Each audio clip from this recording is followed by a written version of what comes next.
आपला आजच्याला हे आता ठिबक आथराचं काम चालू आहे. म्हणजे आता आपण हे ठिबक आपण आथरू राहिलो. हे 16 mm चं ठिबक आहे. 16 mm चं ठिबक आपण रोटा आणलेला आहे आपल्याला रानामध्ये. रोटा आणलेला, दुसरं काही नाही केलेलं. रोट्यावर आपण हे सध्या ठिबक आथरून घेऊन राहिलो आजच्याला. ह्या इकडं पाठीमागे दिसतं, इकडं कोपरा झालेला आहे आणि त्या तिकडचा आपला कोपरा आणखीन आथरायचा चालू आहे ठिबकला.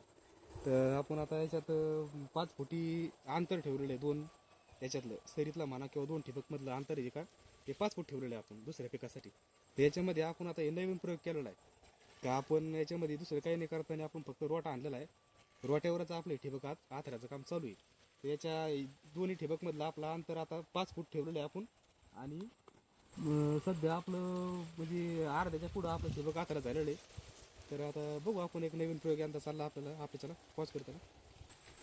तर आता या ठिबकला आपण त्या तोंडाला पण सबलाईन टाकलेली आहे आणि ह्या तोंडाला पण इकडं बघा, इकडं पण आपण सबलाईन टाकलेली याला आपण.